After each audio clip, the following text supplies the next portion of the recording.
Hi, this is Lori. Welcome back to Finding 50 Fit.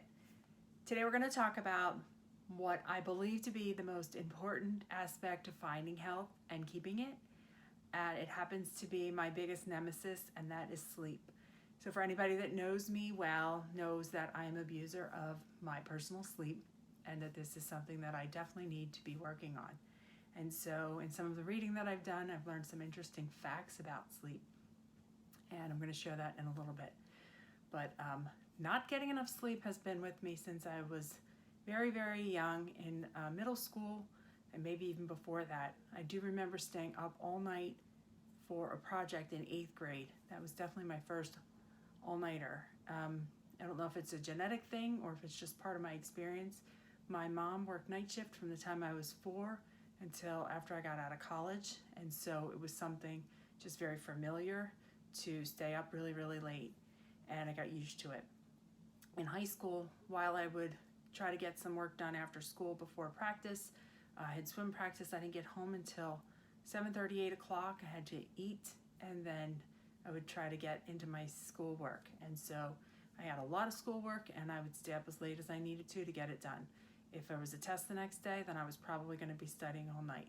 I worked really well under pressure. That's still something that is part of who I am, and so when push comes to shove, we'll do whatever it takes to get the desired achievement or what I feel like I need to do, whether it takes me all night or not. And so that definitely continued into college. I learned firsthand in a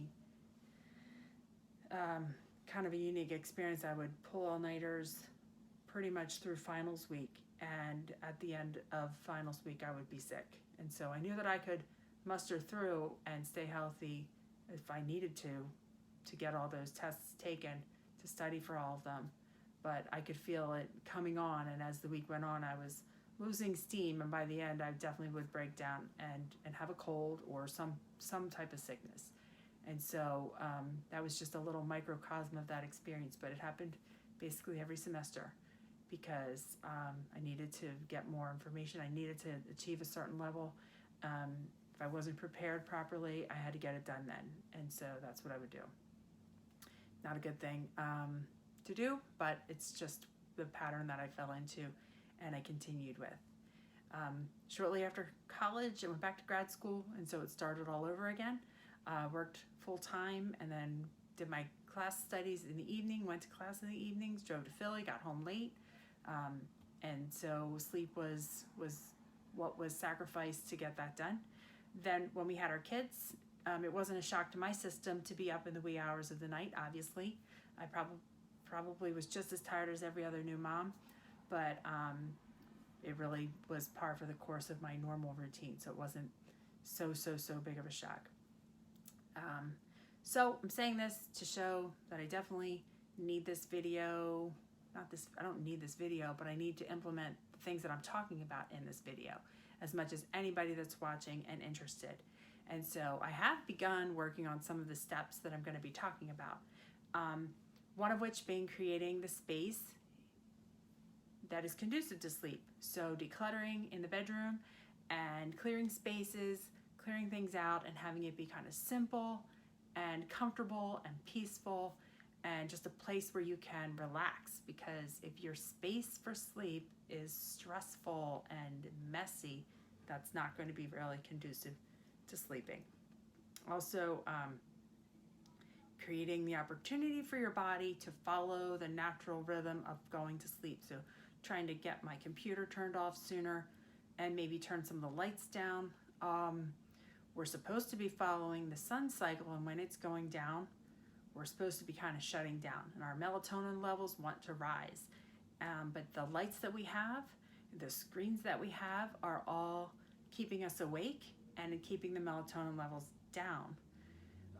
With that, our body needs some extra support. So cortisol is released, and cortisol is giving us the energy that we need, and then our body needs a little bit more energy, so it's asking for some food, and so then we're giving it some food and kind of creating this cycle that's keeping us awake.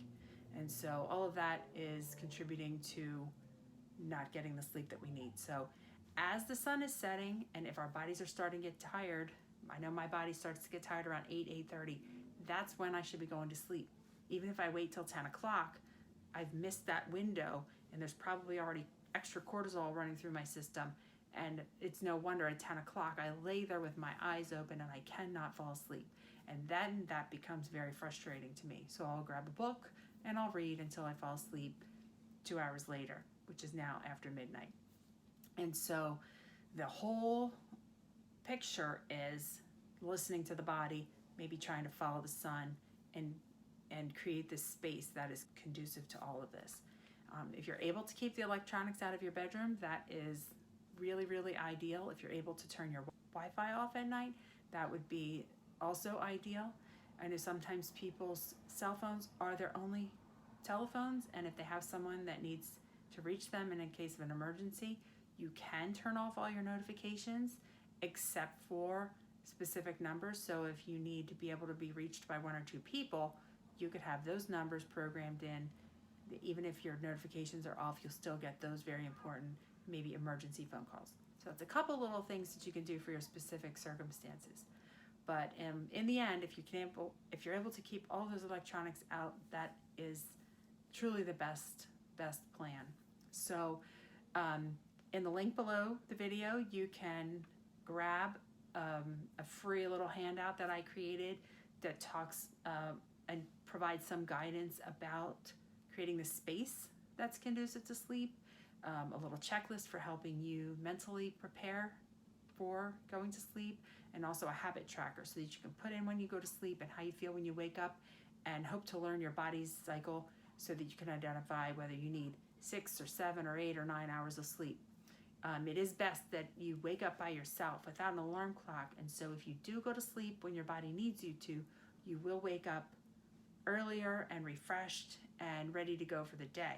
So once you learn that time for yourself, then you can start to follow that and really have success with that, and probably your most productive days yet to come. So that's what I'm going to be doing.